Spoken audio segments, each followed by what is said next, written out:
I too would like to begin by acknowledging that the land that we're on was stolen and never ceded.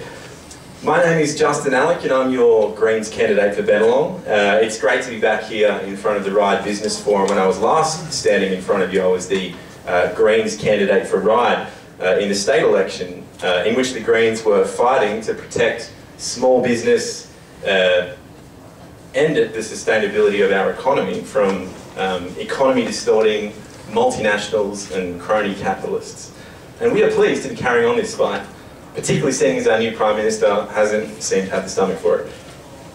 A little bit about myself. I manage a multi-million-dollar Asia-focused aid program that is aimed at achieving much of the same things that I hope to achieve as a Greens candidate.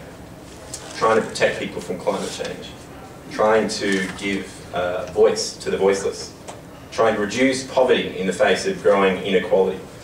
And in my travels, I've observed that the most impoverished and corrupt countries in the world are also the lowest taxed.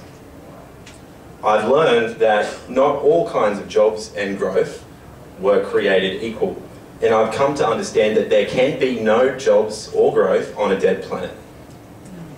As part of my job, I've witnessed firsthand the impacts of climate change, record-breaking droughts and heat waves, schools and villages of thousands of people without clean running water, and everyone suffering from the effects of cholera.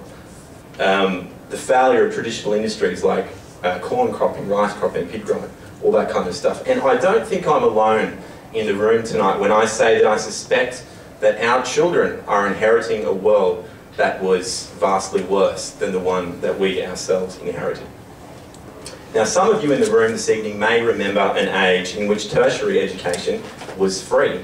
I know the front bench of the government certainly does. Job security was a thing. Job security was a thing, and housing was affordable. Large corporations paid, and the very rich, paid their fair share of tax, and in return enjoyed a consumer base that had money to spend. They benefited from a stable society and shared in good quality public infrastructure. That was an age in which we had the luxury of time to deal with climate change. Ladies and gentlemen, as a member of Generation Y, I have never known that age.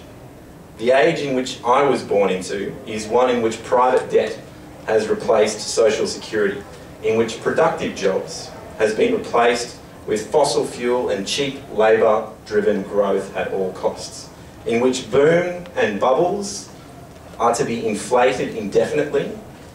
Greed is good, you have no social responsibility, trade barriers must be torn down without reciprocation, and as long as everyone focuses on the single-minded pursuit of profit, everyone will benefit from that end.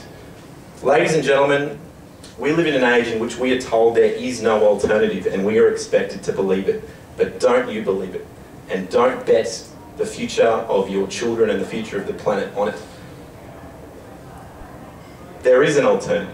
A vote for the Greens and our fully costed policy platform is a vote for an Australia that is more decent in terms of how we treat those who come to our shores seeking hope and a chance to contribute to our society.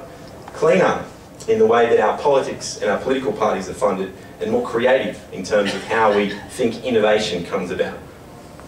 Fairer in the way that our profits are distributed across the country, and the affordability of education and housing, especially for the young and struggling, and in competition between small and very large businesses.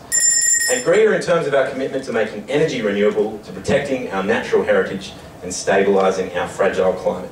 If that's the kind of Australia that you want to live in, then you need to vote Green in 2016 for the lower house and the Senate. I look forward to answering your questions. Thank you.